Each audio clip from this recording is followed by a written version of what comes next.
안녕하세요. 인생의 바람잘날이 도통 없는 30대 여자입니다. 저는 어릴 때부터 운수가 된통 나쁘다는 소리를 주고 듣고 자랐습니다. 저 태어났을 때 저희 친정엄마가 저 낳다가 출혈이 심해 그대로 돌아가셨고, 곧이어 저희 아버지께서 교통사고로 세상을 떠나시며 전 고아로 자라나게 되었죠. 얼떨결에 멀쩡하던 아들 며느리가 죽어버리자 할머니와 할아버지는 완전히 정신이 나가버리셨어요. 하나 남은 어린 손녀딸이 불쌍하고 외처롭고 막 동정의 어린 마음이 들어 어찌할지를 모르겠는데, 그 와중에 이게 다 저 하나가 태어나버린 바람에 일어난 일이 아닌가 하는 꺼림직한 생각 때문에 분노와 억울함의 화살을 저에게 쏘시고야 말았죠. 영문도 모른 채 태어나 보니 부모님이 모두 돌아가신 저에게 할머니 할아버지는 세상 쌀쌀맞고 남 같은 태도로 일관성 있게 저를 대하셨고, 그 바람에 저는 사랑받는 아이가 어떤 건 줄 정말 하나도 모른 채 컸습니다. 부모님의 은혜를 학교에서 배워와도 그 은혜가 도대체 뭘 말하는지를 몰랐고, 사랑이 러브라는 영어 단어를 처음 배웠을 적에도 여기저기 친구들은 예쁜 말이라며 행복한 웃음을 띠고 있는데, 저 혼자서만 이게 왜 예쁜 말인지, 도대체 어느 부분에서 이 말이 웃음을 띠게 만드는 건지 도통 이해를 할 수 없었죠. 무엇보다도 이미 영어를 집에서 선행학습을 해와선 저는 처음 보는 알파벳이란 걸 죄다 통달에 외우고 있는 학급 친구들의 모습에 제 머릿속은 내심 충격과 공포로 가득 차버리고 말았죠. 나 혼자만 모르는 것이 이 세상에 투성이네 하면서 그날 집에 와서 얼마나 자책을 했는지 몰라요. 그런 저를 보며 쟤는 왜 저러냐고 애정 없는 눈길로 슬쩍 바라보시던 할머니의 표정을 아직도 기억하고 있답니다.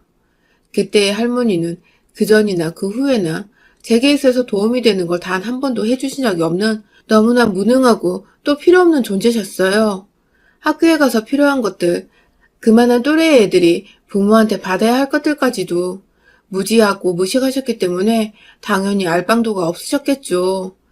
하지만 저는 그 때문에 그 어린 나이 때부터 세상살이의 두려움을 퍽 가까이 느껴보며 나 혼자 이 세상을 헤쳐나가야 한다는 부담감에 매일 밤을 집에서 혼자 쭈그린 채 울곤 했었답니다. 정작 사회에 나와서 힘든 게 뭔 줄도 모르면서 이미 학교에서 패배란 것을 경험하고 다른 누군가와 내 삶을 비교하는 것에 익숙해 버린 것이었죠. 그러던 저는 다행히 악바리 근성은 있어서 고등학교를 지나게서는 공부는 제법 열심히 했습니다. 남들처럼 좋은 사교육을 제대로 받지도 못했고 선행학습도 항상 뒤처져 있었기 때문에 대단한 명문대를 들어갈 수는 없었지만 가까스로 인서울에 딱 붙어서는 대학 생활을 서울에서 할 수 있게 되었어요.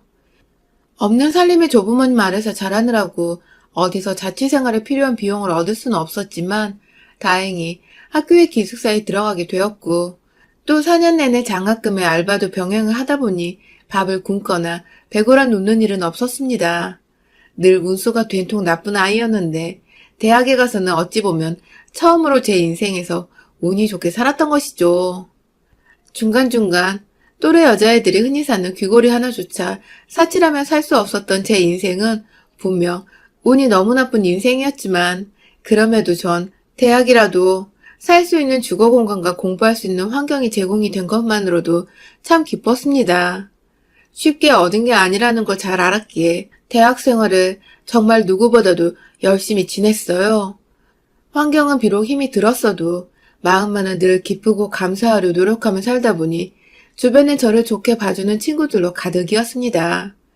제가 운수는 된통 나빴었지만 어째 대학에 들어가면서부턴 왠지 사람도 좋은 사람들이 곁에 모이는 것 같고, 갈망하는 대로 좀 노력을 하면 이루어지는 것도 같고, 뭐든 참 운명이 영 없지는 않구나 싶은 삶의 연속이었어요. 곁에는 할머니 할아버지 같이 날 싫어하고 떨떠름하게 생각하는 사람들 뿐일 것이라고만 생각을 했는데 좀 더 살아보니 그게 아니구나 싶었고, 이대로 계속해서 열심히 살다 보면 지금보다 더 좋은 사람들도 얼마든지 내 곁에 나타날 수 있겠다 싶었죠.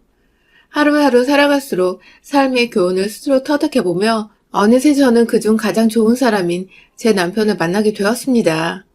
대학 때 건너 알던 선배였고, 정작 연애는 대학을 둘 다 졸업을 하고 나서야 몇 번 만나보다가 시작을 하게 되었어요. 절 늘 밝고 또 긍정적인 사람으로 봐왔던 남편은 제가 어릴 적 사정과 저희 부모님이 모두 돌아가신 것까지 말을 하자 무척이나 놀란 눈치였고, 또 세상 이렇게 불쌍한 아이가 잘 자라서 자신과 함께 즐겁게 대학생을 했던 것에 대해 흐뭇하고 뿌듯하게 바라보기도 했어요. 저에 대한 감정이 복잡해진 남편을 보며 처음엔 내가 고아라서 싫어하진 않을까 걱정을 많이 했는데, 다행히 남편은 오히려 절 더 측은하게 바라보며 자기 곁에서 앞으로는 행복한 일만 있으라며 덜컥 결혼을 하자고 했습니다. 고아인 것을 밝힌 그날에 전 대뜸 프로포즈를 받아버린 것이었죠. 아, 이제 진짜 나를 진정으로 나의 내면과 배경까지 모든 걸 사랑해줄 남자를 만났구나 싶어서 마음속에선 형형색색의 불꽃놀이가 펼쳐졌어요. 이 사람과 앞으로 잘 지내서 우리 부모님은 못 이룬 행복한 가정도 이뤄보고 자식을 낳게 되면 엄마로서 최선을 다해 곁에 꼭 붙어서 보살펴 줄 것이라고 깊은 다짐도 해봤습니다. 그렇게 진짜로 내 인생의 고생은 다 끝이 난 줄 알았는데 웬걸. 결혼을 하며 본격적으로 제 인생이 암흑이 드리워졌어요.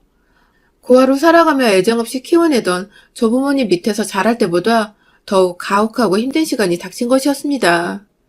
남편과 결혼을 약속하며 남편의 권유에 시부모님을 뵙게 되었습니다. 제게는 첫 인사를 드리는 날이었죠. 그간 좋은 분들이라고 나만큼이나 널 좋아할 거라며 긴장하는 저를 달래주던 남편의 모습을 굳게 믿으며 크게 걱정을 하지 않았는데 그건 저의 큰 실수였어요. 최대한 단정하게 갇혀있고 찾아간 시댁에는 시부모님과 남편의 누나인 형님이 계셨습니다. 시댁 식구들은 저에 대한 얘기를 남편을 통해 이미 전해드린 것인지 눈에는 세 사람에 대한 기대나 설렘 등이 하나도 담겨있질 않았고, 오히려 시아버지와 형님의 경우 저를 못마땅해 하듯 눈을 살살 피하셨어요. 어릴 적부터 온갖 눈칫밥을 먹고 살아서 사람 기분을 파악하는 것에 도같은 저는 모두와 눈을 마주치자마자 그들의 기분을 단번에 알 수가 있었죠. 저를 싫어한다는 것을요. 속상하고 힘들었지만 이해할 수 있었습니다. 충분히 그러고도 남을 일이었죠. 잘 키운 자식이 보다 좋은 환경에서 자라난 여자와 결혼해서 살길 바라는 건 어느 부모나 다 똑같을 것이니까요. 반대로 저희 부모님이 살아계셨어도 똑같이 생각을 하셨을 거라 생각을 합니다. 때문에 시댁 어른들의 저에 대한 마음을 보다 호감으로 돌리는 데에는 전적으로 저의 노력이 필요한 일이라 생각을 했어요. 비록 첫날에는 모두가 대화를 잘 하지 않고 저에 대해 궁금한 것도 없으셔서 질문조차 하지 않으셔서 모두가 꿀먹은 벙어리 마냥 앞에 있는 차만 들이마셨지만 저는 제 나름대로 얼굴엔 철판을 깔고는 최선을 다해서 시부모님과 형님의 비위를 맞춰드리려 했습니다. 최대한 고아라서 어둡고 침침한 아이 같다는 소리를 안 들으려고 말이죠. 그 후 저는 틈이 날 때마다 시댁에 가서 시부모님의 곁에서 말동무가 되어드렸어요. 저를 환영하지 않으셔도 괜히 음료수 하나 사들고는 지나가다가 들렸다며 건네드리고 남편이 옆에 없어도 생각이 나서 와봤다며 찾아가곤 했죠. 여러 번 제 나름대로 정성을 쏟고 돈을 쏟으니 사람 마음이 참 신기한 것이 진짜로 마음이 변하긴 변하더라고요.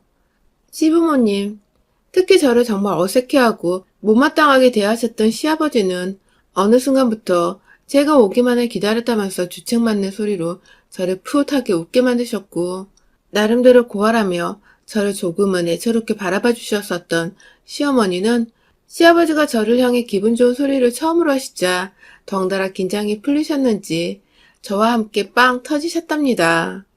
뭔가 평생 동안 서로가 웃으면서 대화를 나눌 수 있을 것이라고 생각을 못했었는데 이렇게 쉽사리 웃음을 보이며 기분 좋은 감정을 나눌 수 있게 된 것이 정말 기뻤어요. 결국 이렇게 될 것을 그간 마음 쪼이고 마음고생했던 것이 괜히 씁쓸하고 눈물이 났지만 동시에 저에게 마음을 열어준 시부모님께 정말 감사드렸고 진짜 잘해드려야겠다는 생각을 했죠. 그렇게 저희 커플은 시부모님의 마음까지 얻어서는 환영 속에서 결혼식을 올렸습니다. 저희 조부모님께서도 막상 손녀딸을 시집 보낸다고 하니 아쉽고 미안하셨는지 식장에서 저를 따로 찾아와 눈물을 흘리시더라고요. 이걸 아들 며느리가 봤다면 얼마나 기뻐했겠냐며 돌아가신 저희 부모님 말씀을 꺼내셔서 저마저도 식장 들어가기 전에 한바탕 눈물을 쏟아버려야 했죠. 부모님께서 하늘에서 열심히 저의 결혼을 응원해 주시고 계시다 생각하며 씩씩하게 결혼식은 마무리 지었습니다. 그런데요, 막상 결혼하고 이 집 사람이 되어보고 나니 시부모님께서 제게 거짓된 행동을 보였다는 것을 알게 되었습니다. 마음을 활짝 열고 저를 진심으로 환영해 주신 줄 알았는데 이제 보니 저 없는 자리에서 결혼하게 해달라고 매달리고 무릎까지 꿇었던 남편을 임시방편으로 달래보고자 일부러 보여주신 쇼였더라고요. 이 쇼는 결혼을 하고 나서도 이어졌지만 하나의 조건이 있었습니다. 바로 제 옆에 남편이 있을 때만이었죠. 남편이 제 옆을 조금만 떠나 있거나 제가 혼자서 연애 때처럼 시댁에 찾아오면 시부모님께서는 너무나 가혹할 정도로 저를 투명인간 취급을 해버리셨습니다. 예를 들어 아무것도 몰랐던 때에 시부모님과 함께 밥이라도 먹으려고 집에서 간단히 담궈본 깻잎 무침과 냉동 삼겹살 볶음을 시댁에 들고 간 적이 있었는데요.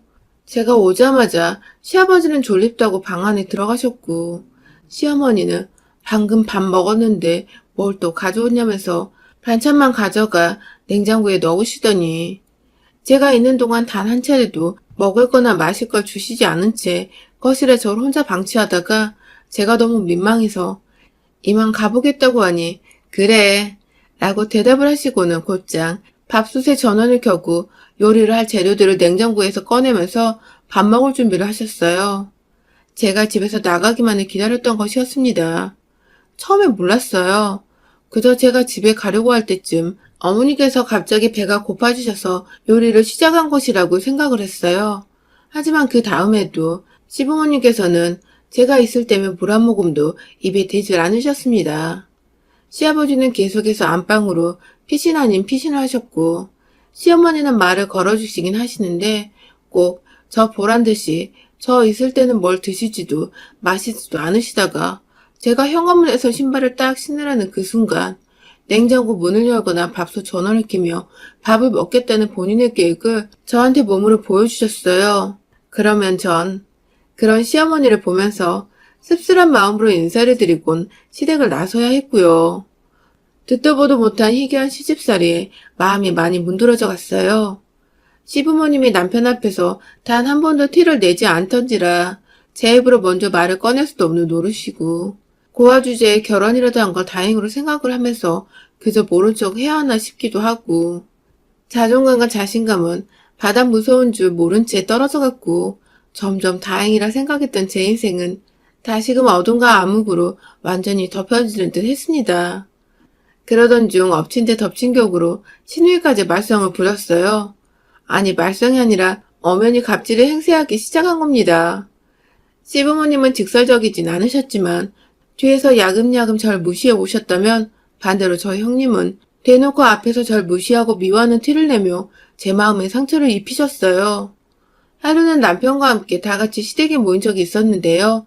아니나 다를까 시부모님은 평소와는 달리 제게 살뜰히 친딸처럼 대해주시며 전에는 안 보이는 친절을 베풀고 계셨죠. 남편은 옆에서 아무것도 모른 채 그저 우리 부모님이 널 정말 좋아한다며 세민한다며 제 속도 모르는 말을 꺼내고 있었고 말이죠. 그때 잠깐 남편이 회사에서 걸려온 전화를 받는다고 베란다 밖으로 나갔는데요. 신우이가 정말 눈 하나 깜짝하지 않고 곧바로 저한테 말을 하더라고요. 옳게, 넌 내가 아는 사람들 중에 진짜 최고로 갑인 호구야. 라고 말입니다. 순간 제 머릿속은 멍했습니다. 형님께 무슨 말을 드려야 할지 몰랐어요. 이게 칭찬인지 욕인지 위로인지 약올림인지도 모른 채 의도가 다분한 그 말을 자꾸만 곱씹으며 바라보고 있다가 남편이 베란다에서 거실로 들어왔어요. 멍한 채 형님을 쳐다보고 있는 저를 향해 남편이 뭔가 눈치를 챘는지 자기야 괜찮아? 하고 슬쩍 제 어깨를 만지작거리며 자리에 앉더군요. 그 바람에 전 잠깐 남편에게 기댈 뻔도 했는데 이윽고 시어머니께서 제게 아가 피곤한 것 같은데 이제 그만 집에 가 하고 세상 따뜻한 말씀을 건네주시는 척 하시는 바람에 저도 집에 가라고 하시니 거절할 이유가 없어서 당장에 알겠다고 말씀을 드리고는 자리를 박차 일어났습니다.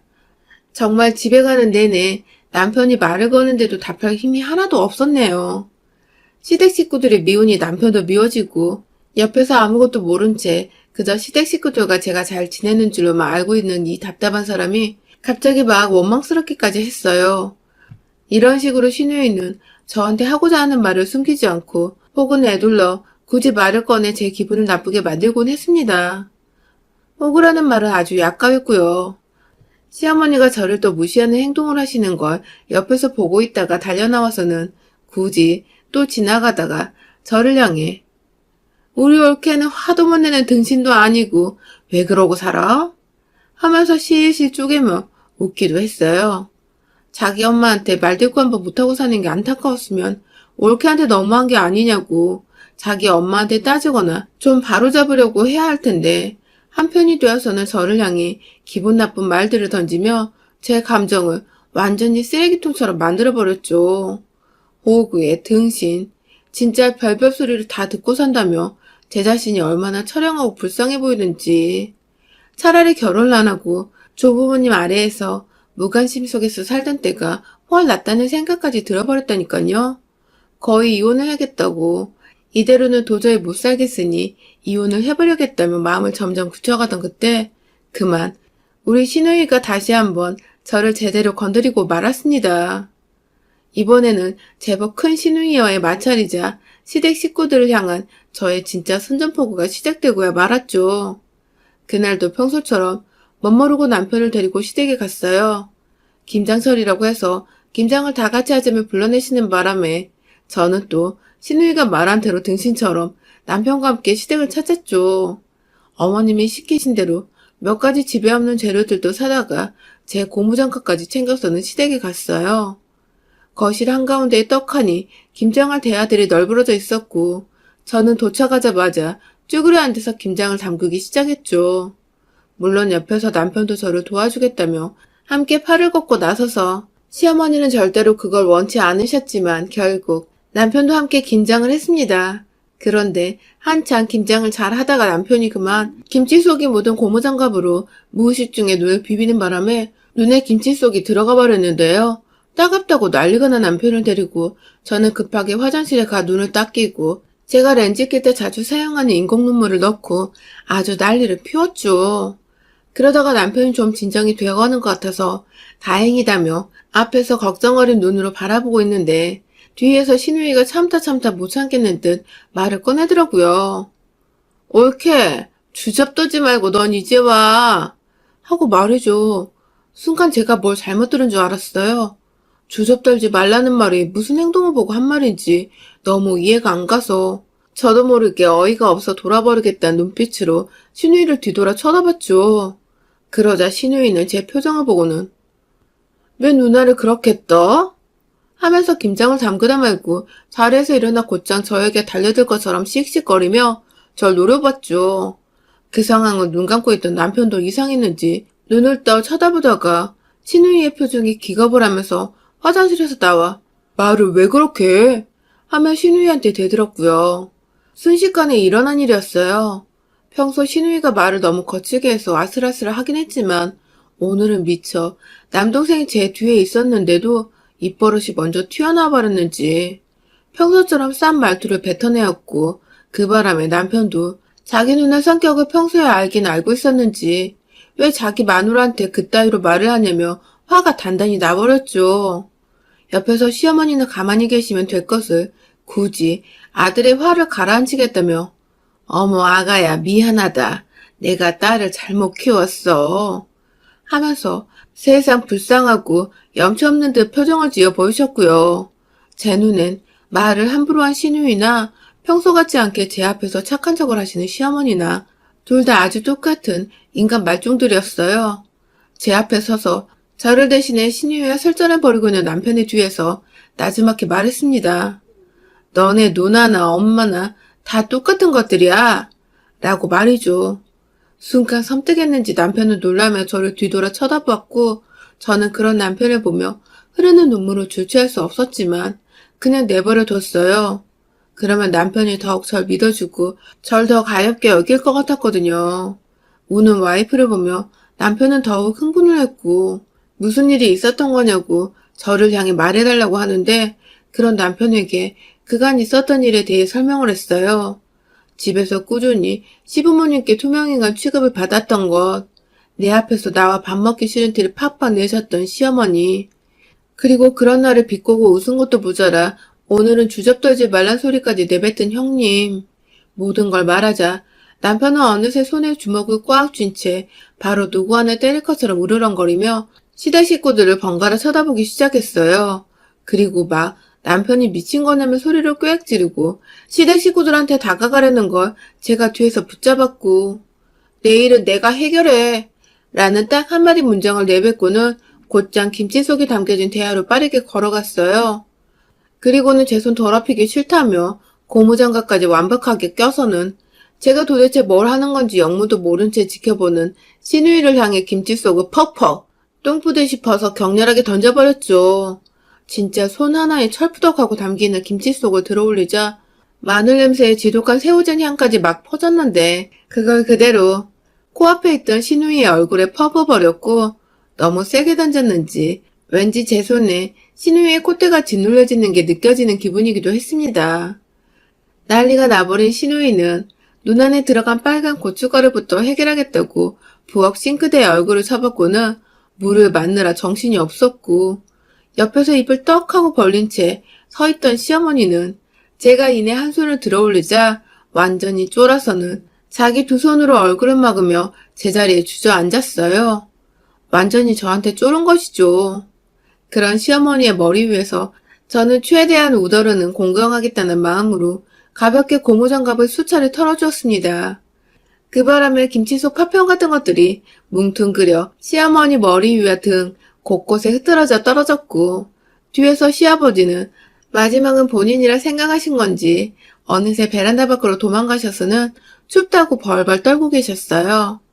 집안에서 뜨뜻하게 혼자 소파에 누워 TV를 보시느라 맨발의 얇은 네이 차림이셨는데 그 꼬라지 그대로 베란다 밖에 나가신 바람에 살얼음 같은 추위를 감당하셔야 했던 것이죠. 그날 남편의 손에 이끌려 집에 도착해 오랜만에 편안한 잠을 청했습니다. 뜨뜻한 침대 위에서 남편이 건네주는 차 한 잔을 마시며 그 어느 때보다 심신이 안정된 상태로 잠이 들었죠. 속에 담아두면 천불이 나고 결국 이렇게 터져버리는데 전 그간 왜 그렇게 정말 시누이 말처럼 호구처럼 당하고만 살았나 싶더군요.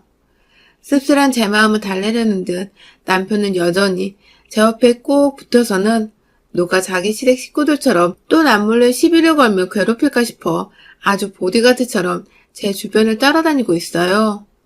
시댁을 떨어뜨려 놓고 보니 남편 하나만 남았는데 이제야 다시 제 인생에 좋은 운수가 찾아온 것만 같습니다. 이 운수를 놓치고 싶지 않으니 남편의 사랑만을 먹고 살며 이제는 진짜로 좀 행복해져 보려고 해요.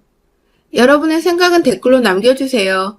오늘도 시청해주셔서 정말 감사합니다.